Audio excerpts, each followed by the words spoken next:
हमारे पास आने वाले बेशतर मरीज इस शिकायत के साथ आते हैं कि उनके पट्टों में दर्द है, जिसे हम आम जुबान में असाबी दबाव भी कहते हैं। असाबी तनाव की जितनी भी अहम वजूहात हैं, हम हर एक पर एक शॉर्ट वीडियो बनाएंगे। चलें तो सबसे पहले बात करते हैं कि डिप्रेशन होता क्या है।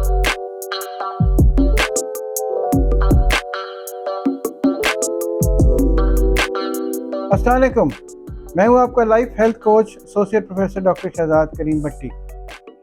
हम अक्सर अपनी वीडियोस में जिस्मानी दर्दों के हवाले से बात करते हैं।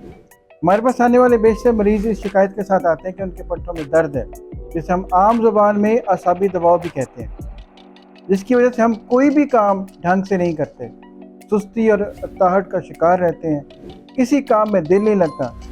तो मैंने सोचा कि हम दर्दों के इलाज के बारे में तो आपको बताते हैं, क्यों ना आज उन वजूहात के बारे में बात करें जो इस मसले की वजह बनती है। असाबी तनाव की जितनी भी अहम वजूहात हैं, हम उस पर हर एक पर एक शॉर्ट वीडियो बनाएंगे और उन वजूहात को डिटेल से डिस्कस करेंगे। तो चलते हैं असाबी दबाव के सबसे बड़ी वजह की तरफ, और वो है डिप्रेशन। पूरी दुनिया में डिप्रेशन के केसेस में हैरत अंगेज तौर पर इजाफा हो रहा है और ये आम बीमारी बनता जा रहा है। माजी में इसके बारे में बात करना बहुत मायूब समझा जाता था, लेकिन अब लोगों की सोच बदल रही है। लेकिन अभी भी नफ्सियाती बीमारियों पर जितनी तवज्जो दरकार है उतनी नहीं दी जाती। चलें तो सबसे पहले बात करते हैं कि डिप्रेशन होता क्या है। आज का इंसान इस कदर अकेलेपन का शिकार है कि वो दोस्तों से क्या खुद से भी बेजार है। इंसानी जिस्म में मुख्तलिफ कीमियाई अमल होते रहते हैं, जिनमें बिगाड़ पैदा होता है तो मुख्तलिफ किस्म की अलामात जन्म लेती है। इसी तरह दिमाग में भी मुख्तलिफ असाबी खुलिये डोपामीन, सेरोटोनिन और ऑक्सीटोसिन जैसी कीमियाई मादे पैदा करती रहती हैं। जब यही कीमियाई मादे मुतवाज़िन मिकदार में बनते हैं तो जिस्म में खुशी, राहत और सुकून पैदा करते हैं। लेकिन जब किसी बीमारी और किसी मसले की वजह से इन मादों की पैदाइश में कोई नक्स आता है तो इंसान मुख्तलिफ किस्म की ज़हनी बीमारियों का शिकार हो जाता है, यानी मायूसी, उदासी, ज़िंदगी से बेजारी और डिप्रेशन वगैरह वगैरह। अब हक़ाइक़ की तरफ आएँ तो एक तहकीक के मुताबिक पाकिस्तान में 65% अफराद किसी न किसी नफ्सियाती बीमारी का शिकार हैं। मुल्क में डिप्रेशन की बीमारी एक वबा की सूरत इख्तियार करती जा रही है। पाकिस्तान में 34% आबादी डिप्रेशन का शिकार है। मेडिकल साइंस के मुताबिक डिप्रेशन किसी को भी हो सकता है। अगर आपका रोज़मर्रा के कामों में दिल नहीं लगता, आप बहुत मायूस, उदास या बेजार रहते हैं, या घबराहट, बेचैनी, चिड़चिड़ापन, ज़िद और बेबसी का शिकार रहते हैं, तो शायद आप भी डिप्रेशन के शिकार हैं। अगरचे ये बात कई लोग तस्लीम नहीं करते, लेकिन डिप्रेशन भी एक बाकायदा बीमारी है। इसके दीगर अलामात में ठीक से नींद ना आना, भूख ना लगना, वज़न में कमी, वज़न का बढ़ जाना, फैसला करने की सलाहियत, तवज्जो या बर्दाश्त में कमी, तन्हाई पसंदी, स्कूल जाने से डरना, मनफी सोचें, जिल्द का नरम होना, ज़ुबान में सफ़ेद धब्बे जैसे मसाइल भी शामिल हैं। यहाँ तक कि इस बीमारी का शिकार लोग अपनी जान लेने के बारे में संजीदगी से सोचने लगते हैं। डिप्रेशन पे मज़ीद बात करने से पहले हमें ये जानना ज़रूरी है कि आम तौर पे डिप्रेशन की वजूहात क्या हो सकती हैं। अगर देखा जाए तो किसी करीबी दोस्त की नागहानी मौत, कारोबार में नुकसान, इम्तहान में नाकामी, डोमेस्टिक वायलेंस, चाइल्ड अब्यूज़ या कम उम्री में जिनसी तशद्दुद का निशाना बनना, बचपन में घर के वालिदैन के दरमियान इख्तलाफात देखना, खामखा फजूल की डांट डपट, बेरोज़गारी या कामयाब कारोबार का ना होना, जिनसी तस्कीन का ना होना, बेऔलादी, सोशल मीडिया पर शोहरत ना मिलना, इल्ज़ामात का सामना करना या ब्लैकमेल होना और झूठ पकड़े जाने का खौफ, ये आम तौर के ऊपर ऐसी कॉमन वजूहात हैं जो डिप्रेशन का बायस बनती हैं। आजकल सोशल मीडिया का इस्तेमाल भी डिप्रेशन का एक बहुत बड़ी वजह बन सकता है। मैं आपको एक ज़ाती मिसाल देना चाहूँगा। मेरे एक बहुत करीबी दोस्त हैं जो एक बहुत बड़े एंकर और बहुत बड़े यूट्यूबर हैं, सारी दुनिया में उनका नाम है। उन्होंने अपना यूट्यूब चैनल शुरू किया। जितने पहले लाइक्स आते थे, कुछ अर्से बाद उनके अपने सियासी नज़रियात की बिना पे उनके यूट्यूब में लाइक्स आनी कम हो गई, उनके व्यूज़ होने कम हो गए और वो खुद ज़ाती तौर पे डिप्रेशन का शिकार हो गए।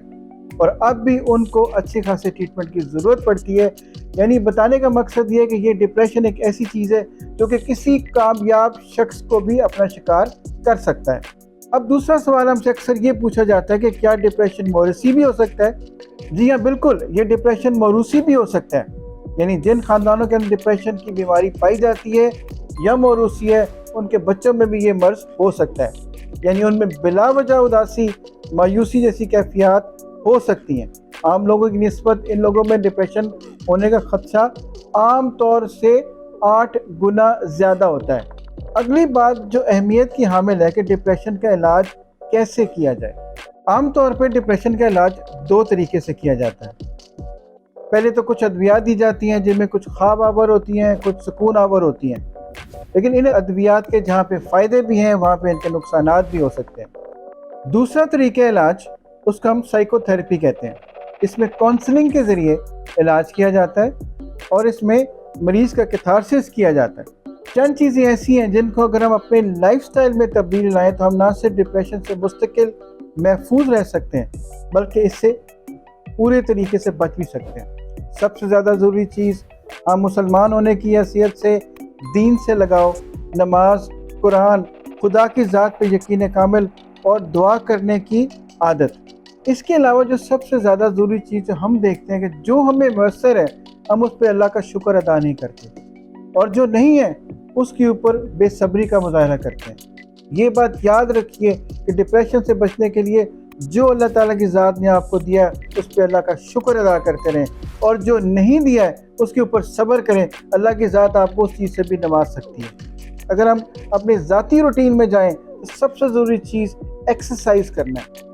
جو ایکسرسائز کرنے والا بندہ ہے اس کو ڈپریشن ہونے کے چانسز بہت کم ہوتے ہیں۔ پھر ہمارے گھروں میں اگر ہیلدی ریلیشن شپ ہے وہ ڈپریشن سے بچاؤ کا باعث بنتا ہے۔ سب سے ضروری بات، اپنے لیے وقت نکالیں، دوستوں سے ملیں، رشتہ داروں سے ملیں۔ اپنی ڈائٹری ہیبٹس کو بھی پراپر رکھنا بہت ضروری ہے۔ ٹائم پہ سوئیں، ٹائم پہ کھائیں، اپنی خوراک میں زیادہ سبزیوں اور پھلوں کا استعمال زیادہ کریں، باہر کے کھانے، فرائیڈ چیزوں کا استعمال کم کریں، اپنی خوراک کے اندر وٹامن ڈی، فیٹی ایسڈ اور زنک کا استعمال زیادہ سے زیادہ کریں۔ یہ تمام چیزیں جو میں نے آپ کو بتائی ہیں یہ آپ کی زندگی میں ایسی تبدیلیاں لا سکتی ہیں جس سے آپ کا مائنڈ اور باڈی دونوں مضبوط ہو سکتے ہیں، اور یہ دونوں چیزیں ہمیں چاہیے ڈپریشن سے بچنے کے لیے۔ سو یہ بچنا اتنا مشکل نہیں ہے، لیکن ہمیں اپنا اور اپنے جسم کا دھیان رکھنا چاہیے تاکہ ہم اس ڈپریشن سے بچ سکیں۔ یہی وہ چیز ہے جو ہمیں اور ہماری زندگی کو بہتر بنا سکتی ہے۔ اگر آپ کو یہ ویڈیو پسند آئی ہے تو آپ اس کو لائک کریں، کامنٹ کریں اور شیئر کریں، اور ہمارے چینل کو سبسکرائب کریں اور بیل آئیکن کو پریس کریں تاکہ آپ کو مزید آنے والی ویڈیوز ٹائم پہ مل سکیں۔